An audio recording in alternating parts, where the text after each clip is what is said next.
एक महिला मागच्या 6 महिन्यापासून आपल्या माहेरी राहत होती आणि तिथे दुसऱ्यांच्या घरी कामे करून आपले पोट भरत होती. एक दिवस सकाळीच ती दुसऱ्याच्या घरी काम करण्यासाठी घराबाहेर पडते, तेव्हा अचानक तिची नजर एका गाडीवर पडते. ती गाडी कलेक्टर साहेबांची होती आणि ती गाडी हळूहळू तिच्या घराकडेच येत होती.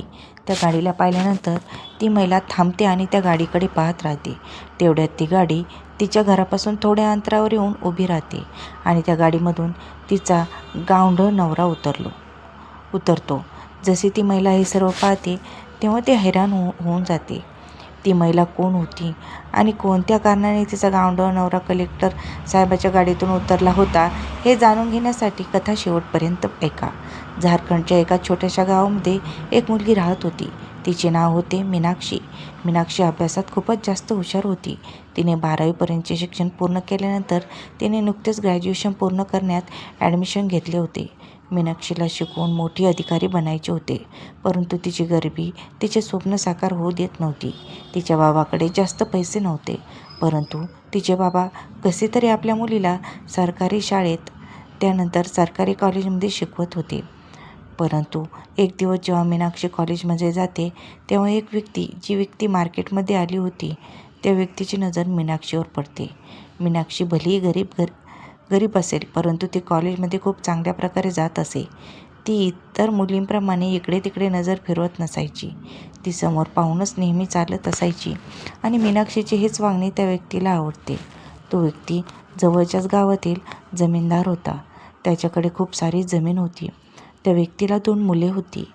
जेव्हा तो व्यक्ती मीनाक्षीला पाहतो तेव्हा तो मीनाक्षी शिकत असलेल्या कॉलेजमध्ये जाऊन तिची चौकशी करतो.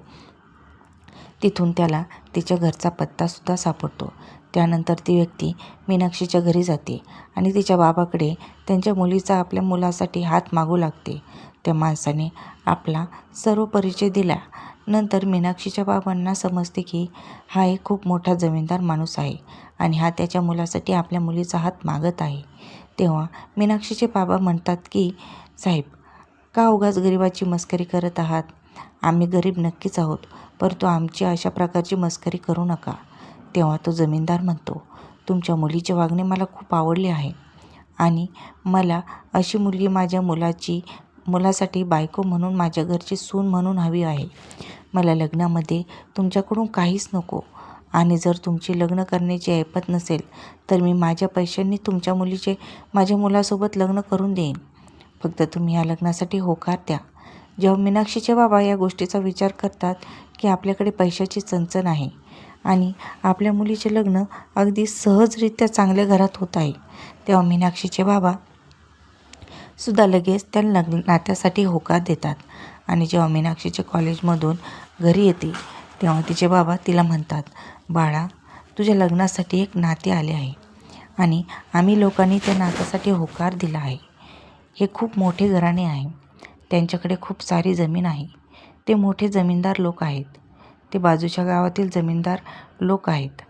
जर त्या घरामध्ये तुझे लग्न झाले तर तू राणीप्रमाणे त्या घरामध्ये ऐशोआरामात राहशील. तरीही मीनाक्षी आपल्या बाबांना नकार देते, कारण तिला शिकून खूप मोठे अधिकारी बनायचे होते. परंतु तिचे बाबा म्हणतात की मुली, माझ्याकडे आता एवढे पैसे नाही आहेत की मी तुला या पुढचे शिक्षण देऊन मोठी अधिकारी बनू शकेन आणि तुझे लग्न न करता मी तुझे शिक्षण पूर्ण केले तर काय गॅरंटी आहे की तू मोठी अधिकारी बनशील? त्यापेक्षा तू लग्न कर, हे चांगले होईल. आता मीनाक्षी जेव्हा आपल्या बाबांची अशी अवस्था पाहते तेव्हा तीसुद्धा या लग्नाला होकार देते. मीनाक्षी म्हणते, ठीक आहे बाबा, जर तुम्हाला असे करायचे आहे तर तसेच होईल. त्यानंतर मीनाक्षीचे बाबा त्या मोठ्या जमीनदाराकडे निरोप पाठवितात आणि त्यानंतर मीनाक्षीचे लग्न ठरते. त्या जमीनदाराला 2 मुलगे होते. त्या जमीनदाराने मीनाक्षीला पसंत करण्याचे कारण हे सुद्धा होते की त्या जमीनदाराच्या मुलाचे लग्न होत नव्हते. जमीनदाराचा जो मोठा मुलगा होता तो जास्त शिकलेला नव्हता आणि पैशामुळे तो बदनामसुद्धा झाला होता की तो कोणाचीच इज्जत करत नव्हता. तो कोणाबरोबर नीट वागत बोलतसुद्धा नव्हता. म्हणून तो जमीनदार आपल्या मुलाबरोबर मीनाक्षीचे लग्न करून देण्यास तयार झाला होता. मग काही दिवसांनी जमीनदाराच्या मुलाबरोबर मीनाक्षीचे लग्न होते. लग्न झाल्यानंतर जी मीनाक्षी असते ती आपल्या सासरच्या घरी जाते आणि खूप चांगल्या प्रकारे त्या घरात राहू लागते. सोबतच ती आपल्या सासू सासऱ्यांची काळजी घेते आणि आपल्या नवऱ्यांच्या इच्छांचा सन्मान करते. मीनाक्षी एकदा आपल्या नवऱ्याला राहुलला म्हणते, मला शिकायचे आहे. जर तुम्ही मला पुढचे शिक्षण घेण्यासाठी मदत केलीत तर खूप चांगले होईल. परंतु मीनाक्षीचा नवरा राहुल 10वीमध्ये नापास झाला होता. म्हणून तो मीनाक्षीला पुढचे शिक्षण घेण्यासाठी स्पष्टपणे नकार देतो. तो मीनाक्षीला म्हणतो, आपल्याकडे पैसा आहे आणि संपत्तीची काही कमी नाही. त्यामुळे तुला पुढचे शिक्षण घेण्याची काहीच गरज नाही. त्यामुळे तू घरामध्ये आरामात राहा आणि घरची कामे कर. असेही तुला मुलंच सांभाळायची आहेत. असे बोलून तिच्या नवऱ्याने तिला नकार दिला. परंतु त्याच घरामध्ये तिचा एक लहान दीर होता. त्याचे नाव रोहन होते. तो BAच्या शेवटच्या वर्षात शिकत होता. त्याचा अभ्यास पाहून मीनाक्षी खूप खुश होते. रोहनचे वागणे त्याच्या भावाच्या अगदी विरुद्ध होते. तो आपल्या बहिणीचा खूप आदर करत असायचा आणि तो तिला आपल्या आईच्या नजरेतून तिच्याकडे पाहत असायचा. तिथे रोहनचे आईबाबा होते. ते सुद्धा खूप चांगले होते. परंतु तिथे त्यांचा जो राहुल दादा होता त्याला आपल्या संपत्तीचा अहंकार होता. आता त्यानंतर रोहन जेव्हा शिक्षण घेतो तेव्हा मीनाक्षी आपले स्वप्न रोहनच्या रूपात साकार करू लागते. परंतु जो रोहन असतो त्याला ही गोष्ट माहीत नसते. आपल्यामुळे तो आपल्या वहिनीचे बोलणे असेच मस्करीत घेऊन तिची चेष्टा करतो. तो आपल्या वहिनीचे मन समजावून घेण्याचा प्रयत्नसुद्धा करत नाही. तो शिक्षणात हुशार होता, पण त्याला माहीत होते की आपल्या बाबाकडे खूप सारे पैसे आहेत आणि खूप जमीन आहे. त्यामुळे आपण मोठा अधिकारी बनावे असे त्याला वाटत नव्हते. त्याने आयुष्यभर काही केले नसते तरी त्याच्या कुटुंबाची वडिलोपार्जित एवढी संपत्ती होती की ती संपणार नव्हती. त्या संपत्तीवर त्या घरातील सर्वांचेच आयुष्य अगदी आरामात गेले असते.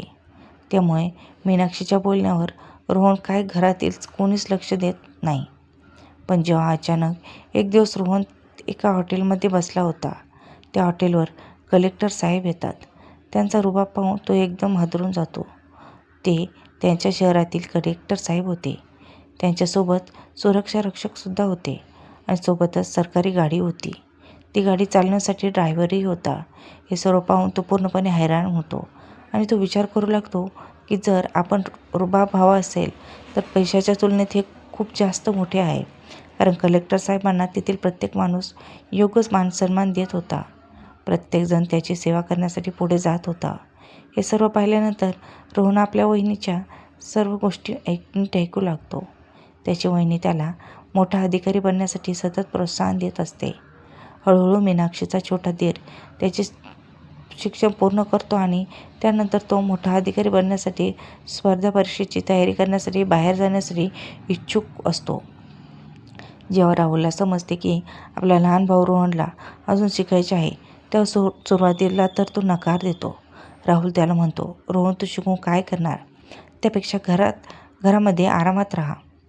कोणतीही अडचण येणार नाही. आपल्याकडे खूप सारे पैसे आहेत.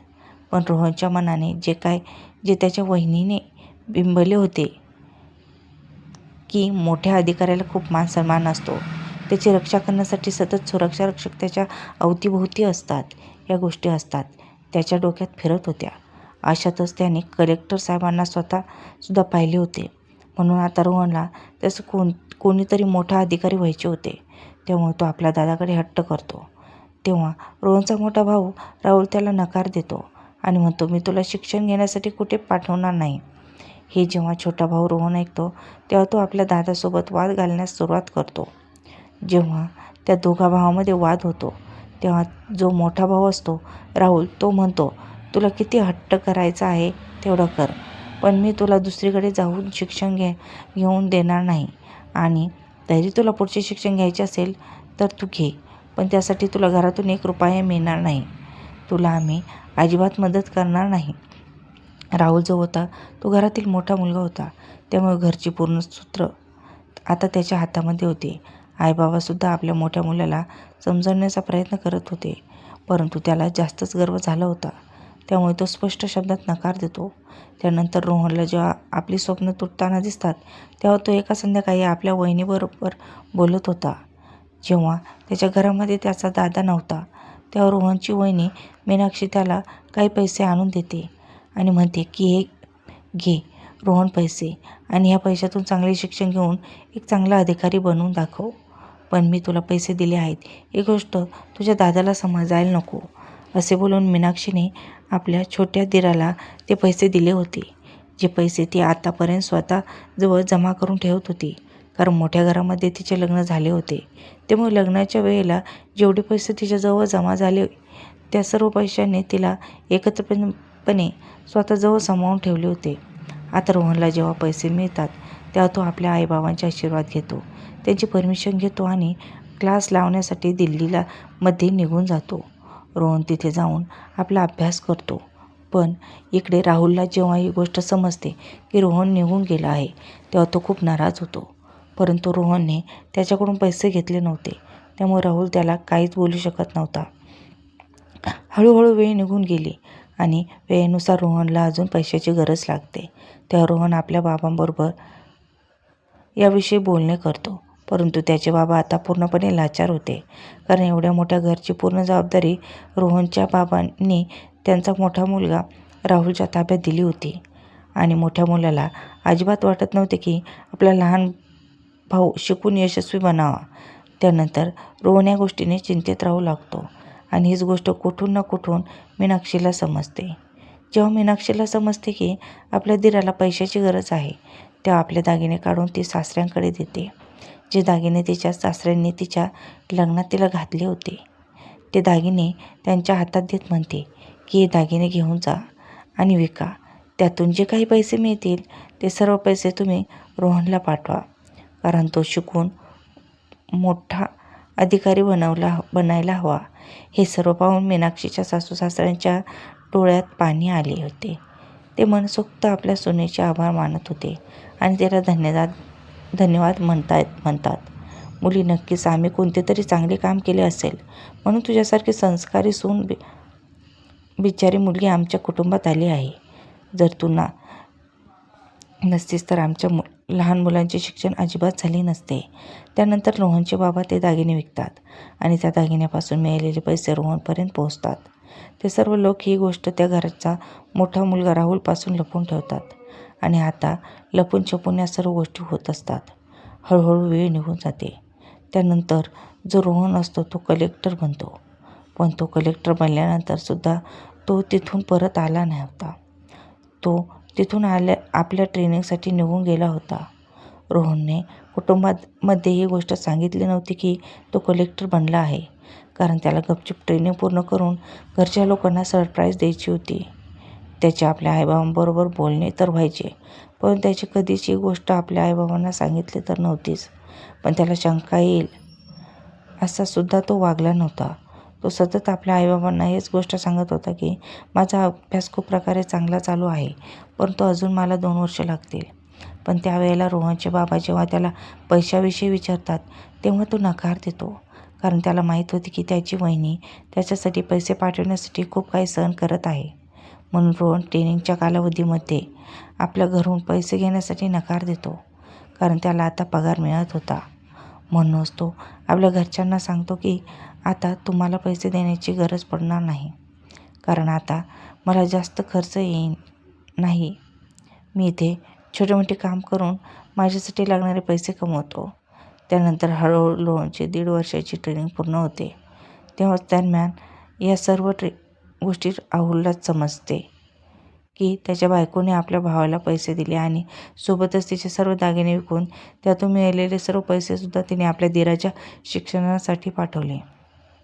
एक दिवस संध्याकाळी राहुलच्या आईबाबा मीनाक्षीविषयी बोलत होते की आपली सून किती चांगली आहे. तेव्हा राहुल आपल्या आईबाबांचे बोलणे चोरून ऐकतो. तेव्हा तो आपल्या आईबाबांवर रागाने ओरडतो आणि आपली बायको असते तिला मारझोड करण्यास सुरुवात करतो. राहुल म्हणतो, जर मी नकार दिला होता तर तुम्ही त्यांच्यासाठी पैसे का पाठवलेत? काय मी कोणीच नाही आणि तू माझी बायको असून मी सांगितलेले ऐकले नाहीस? तेव्हा आपल्या नवऱ्याचा मार खाऊन सुद्धा मीनाक्षी आपल्या नवऱ्याला समजवण्याचा प्रयत्न करत असते. शिक्षणामध्ये खूप ताकद आहे. जर तुमचा भाऊ चांगल्या प्रकारे शिकला तर लोक तुमची स्वतःहून इज्जत करतील, तुमचा मान अजून वाढेल आणि तुमचे चारही बाजूंना नाव होईल. परंतु जो राहुल आता त्याच्या मनावर वेडेपणाचे भूत राज करत होते आणि त्याचे शिक्षण फक्त 10वी पर्यंत झाले होते, त्यातसुद्धा तो 10वीमध्ये नापास झाला होता. त्यामुळे त्याला ही गोष्ट सहन होत नव्हती. शेवटी तो रात्रीच्या वेळेला आपल्या बायकोला धक्के मारून घराबाहेर काढून हाकलून देतो. हे सर्व पाहून राहुलच्या आईबाबांना वाईट तर खूप वाटते, परंतु आपल्या समोर ते काहीच बोलू शकले नाहीत. ते काही न बोलता तसेच त्या घरामध्ये राहतात. आपल्या नवऱ्याने धक्के मारून घराबाहेर काढल्यानंतर मीनाक्षी आपल्या माहेरी निघून जाते आणि तिथेच राहू लागते. तिथे तिची अवस्था खूपच खराब होती. त्यामुळे जी मीनाक्षी असते ती तिथे दुसऱ्याच्या घरी जाऊन काम करू लागते, कारण तिला आपल्या माहेरच्या लोकांवर अवलंबून राहायचे नव्हते आणि त्यांच्यावर ओझे बनून राहायचे नव्हते. पण तिला विश्वास होता की तिचा दीर रोहन नक्कीच परत येईल, तेव्हा तो आपल्याला नक्कीच इथून परत घेऊन जाईल. जेव्हा मीनाक्षीचे आईबाबा तिला म्हणायचे की मुली, आम्ही तुझ्या नवऱ्याबरोबर बोलतो, तेव्हा ती आपल्या आईबाबांना नकार द्यायची. ती म्हणायची की नाही बाबा, आता योग्य वेळ नाही, जेव्हा योग्य वेळ येईल तेव्हा आपण त्यांच्याबरोबर बोलणे करू. असे बोलून मीनाक्षी आपल्या बाबांना नवऱ्याजवळ बोलण्याबद्दल नकार देते आणि आपल्या बाबांच्या घरी राहू लागते. आयुष्य जणू लागते. हळूहळू वेळ निघून जाते. वेळ निघून गेल्यानंतर मीनाक्षीचा दीर रोहनची ट्रेनिंग पूर्ण होते. त्याची ट्रेनिंग पूर्ण झाल्यानंतर त्याची नियुक्ती एका जिल्ह्याच्या ठिकाणी होती. तिथे त्याला सरकारी बंगलासुद्धा मिळाला होता. सोबत सरकारी गाडी आणि सरकारी सुरक्षा रक्षक सुद्धा मिळाले होते. आता तो आपल्या घरच्या लोकांना सरप्राईज देण्यासाठी आपल्या घरी गाडीमध्ये बसतो आणि सरळ तिथून तो आपल्या घरी पोहोचतो. गावच्या आत जशी रोहनची गाडी शिरते तेव्हा गावातील सर्व लोक त्या गाडीकडे पाहू लागतात. प्रत्येकजण एकच गोष्ट बोलत होता की कोणीतरी मोठा अधिकारी आहे. मग हळूहळू गावातील लोक ती गाडी नक्की कुठे थांबते, हे कुणाकडे आले आहे हे पाहण्यासाठी त्या गाडीच्या मागे मागे येतात. पण जेव्हा रोहन आपल्या घरासमोर येऊन गाडी थांबवतो आणि त्या गाडीतून उतरतो तेव्हा सर्व लोक रोहनला पाहून हैराण होतात आणि लोकांमध्ये कुजबूज चालू होते. गावातील खूप सारे लोक तिथे एकत्र जमले होते. आता रोहन जेव्हा आपल्या घरामध्ये प्रवेश करतो तेव्हा त्याला घरामध्ये त्याचा दादा आणि त्याचे आईबाबा होते. सर्वात अगोदर तो आपल्या दादाला वाकून नमस्कार करतो आणि म्हणतो की दादा, तू भलेही माझ्यावर कितीही नाराज असला तरी तो माझा मोठा भाऊ आहे. त्यामुळे तू माझ्यासाठी माझ्या बाबांसमान आहेत. कारण जर वहिनी नसती तर मी एक मोठे यश कधीच मिळवू शकलो नसतो. त्यानंतर रोहन आपल्या आईबाबाकडे जाऊन त्यांच्या पाया पडतो आणि त्यांचे आशीर्वाद घेतो. मग त्यानंतर तो घरामध्ये आपल्या वहिनीला शोधतो. मग घरामध्ये जेव्हा त्याला त्याची वहिनी मिळत नाही तेव्हा तो आपल्या आईबाबाकडे वहिनीची चौकशी करतो. तेव्हा त्याचे बाबा पूर्ण गोष्ट रोहनला सांगतात. अशा प्रकारे तुझ्या दादाला या गोष्टीची माहिती पडली होती आणि जेव्हा तुझ्या दादाला ती गोष्ट समजली की तुझ्या वहिनीने तिचे दागिनेसुद्धा विकून तुला यातून मिळालेले पैसे तुझ्या शिक्षणासाठी पाठवले आहेत, तेव्हा मात्र तुझ्या दादाने तिला मारझोड केली आणि घरातून धक्के मारून हाकलून दिली. तेव्हा रोहनला थोडा राग येतो. म्हणून तो रागातच आपल्या दादाचा हात पकडून त्याला घराबाहेर घेऊन येतो आणि तो त्याच्यावर ओरडत म्हणतो की ही गर्दी बघ, अगोदर कधी एवढी माणसे आपल्या घरासमोर एकत्र जमली होती का? भलेही आपल्याकडे किती पैसा असो, किती जमीन अथवा किती मोठे घर बंगला असो, परंतु एवढे सर्व असतानासुद्धा कधी एवढे लोक आवर्जून आपल्याकडे पाहत होते किंवा आपल्याला मान सन्मान देतात का? हे तर आपल्यापेक्षा तुला जास्त समजत असेल. कारण आता माझ्याकडे किती पैसे आहेत, किती जमीन आहे किंवा मी कोणत्या घरामध्ये राहतो किंवा बंगल्यामध्ये राहतो हे लोकांना माहीत नाही. परंतु ही सरकारी गाडी पाहिल्याबरोबर लोक स्वतःहून आपल्याकडे येतात आणि आपल्याला मान देतात, आपली इज्जत करतात. हे तर तुला आता नक्कीच समजले असेल. रोहनचे असे बोलणे ऐकल्यानंतर त्याचा दादा राहुलची मान शरमेने खाली झुकते. म्हणून तो लगेच आपला छोटा भाऊ रोहनची आणि आईबाबाची माफी मागतो. तेव्हा रोहन आपल्या आईबाबांना म्हणतो, हे सर्व ठीक आहे, पण दादाने वहिनीला घराबाहेर काढले होते, ही गोष्ट तुम्ही मला सांगू शकत नव्हता का? तेव्हा रोहनचे बाबा म्हणतात की नाही बाळा, आम्ही तुला सांगणारच होतो, परंतु आम्हाला असेच वाटत होते की अजून तुझे शिक्षण चालू आहे, तू अभ्यास करत असशील. जर तुला या सर्व गोष्टी माहीत झाल्या तर तुझ्या अभ्यासामध्ये मन लागणार नाही. त्यानंतर जो रोहन असतो तो आपल्या दादाला आपल्या गाडीमध्ये बसवतो आणि म्हणतो, दादा, तू जी चूक केली आहेस ती चूक तुलाच सुधारावी लागेल आणि आता आपण वहिनीकडे जात आहोत. त्यानंतर दोघे भाऊ कलेक्टर साहेबांच्या सरकारी गाडीमध्ये बसतात आणि ते तिथून सरळ मीनाक्षीच्या घरी पोहोचतात. मीनाक्षी काम करण्यासाठी निघाली होती. जेव्हा मीनाक्षी ही गाडी पाहते तेव्हा ती जागेवरच थांबते. पण जेव्हा ती गाडी तिच्या समोर येऊन थांबते आणि त्या गाडीतून तिचा नवरा उतरतो, ज्याने तिला धक्के मारून घरातून बाहेर हाकलून दिले होते, तो उतरून बाहेर येतो आणि तो आपल्या बायकोकडे जाऊन लागतो. जेव्हा राहुल मीनाक्षीसमोर पोहोचतो तेव्हा तो लगेचच हात जोडून तिची माफी मागतो. मीनाक्षी हे सर्व पाहून खूपच हैराण झाली होती, कारण तिचा गावंढळ अशिक्षित नवरा, ज्याने आपले शिक्षण अर्धवट सोडले होते, त्याला शिक्षणाचा राग येत होता. तो कलेक्टर साहेबांच्या गाडीमध्ये कसा? त्याच्यासोबत एक पोलीस कर्मचारीसुद्धा आहे. तेव्हाच त्या गाडीमधून मीनाक्षीचा धीर रोहन उतरतो आणि तो त्या गाडीमधून उतरल्यानंतर लगेचच आपल्या वहिनीजवळ पोहोचतो आणि आपल्या वहिनीच्या पायाला स्पर्श करून तिला वाकून नमस्कार करतो. तेव्हा मीनाक्षी आपल्या धीराला यशस्वी झालेले पाहते. तेव्हा लगेचच तिच्या डोळ्यामध्ये पाणी येते आणि ती आपल्या धीराला मिठी मारते आणि जोरजोरात रडू लागते. त्यानंतर मीनाक्षीचा नवरा तिची पुन्हा एकदा माफी मागतो आणि म्हणतो, मीनाक्षी, मला माफ कर. मी खूप मोठी चूक केली आहे. मी तुझ्यासारख्या महिलेला घरातून बाहेर काढले आहे. पण आता आम्ही तुला इथे राहू देणार नाही. तू आमच्यासोबत चल आणि तिथंच आमच्यासोबत राहा. तेव्हा ती मीनाक्षीसोबत घेऊन पुन्हा आपल्या घरी येतात. घरी आल्यानंतर जी मीनाक्षी असते ती या गोष्टीचा आनंद साजरा करते आणि आपला धीर मोठा अधिकारी बनला आहे आणि जो आपला अहंकार बनला होता त्याचा अहंकारसुद्धा निस्तनाभूत झाला आहे. आपला भाऊ यशस्वी झाल्याबरोबर राहुल आपल्या आईबाबांच्या सर्व गोष्टी ऐकू लागतो आणि आपल्या बायकोला तिचा मान सन्मान देऊन तिला खऱ्या अर्थाने आपल्या अर्धांगाने स्वीकारतो. तिच्या मनाचा विचार करू लागतो. या अगोदर मीनाक्षीने कितीतरी वेळा राहुलला समजवण्याचा प्रयत्न केला होता, परंतु तो तिचे काहीच ऐकत नाही. उलट तो तिला ऐकवत असायचा की तू एक महिला आहेस, त्यामुळे तू महिलेप्रमाणे राहा. तुला पुरुषांपुढे बोलण्याची गरज नाही. पण इथे मीनाक्षीची समजदारी पाहून घरामध्ये तिला योग्य मान सन्मान मिळू लागला. त्याबरोबर गावातील लोक राहुलकडे इज्जतीने पाहू लागले, कारण त्याचा लहान भाऊ आता कलेक्टर झाला होता. जेव्हा कलेक्टर बनलेल्या रोहनचे लग्न होते तेव्हा तो सर्वात अगोदर आपल्या बायकोला आपल्या वहिनीने आपल्यासाठी काय केले आहे ही गोष्ट सांगतो. तेव्हा त्याची बायकोसुद्धा मीनाक्षीची खूप इज्जत करू लागते. आता पूर्ण कुटुंब एकत्रितपणे मोठ्या आनंदाने राहू लागतात. मीनाक्षीचे सासू सासरे सुद्धा कुटुंबामधील हा एकोपा आणि गोडवा पाहून खूपच आनंदित होऊन जातात. ते देवाचे आभार मानतात आणि म्हणतात, देवानेच आम्हाला मीनाक्षीसारखी सून दिली, म्हणून आज आम्हाला खऱ्या अर्थाने सुख समाधानाचे दिवस पाहायला मिळत आहेत. नाहीतर आमच्याकडे एवढा पैसा होता, एवढी जमीन होती, परंतु कधीही सुख आमच्या आयुष्यात आले नव्हते, जे आज आले आहे.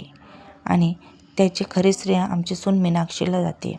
तर मित्रांनो, मीनाक्षीने आपल्या सासरच्या भल्यासाठी जो काही त्रास सहन केला होता त्याविषयी आपले काय मत आहे ते आम्हाला कमेंट करून नक्की कळवा.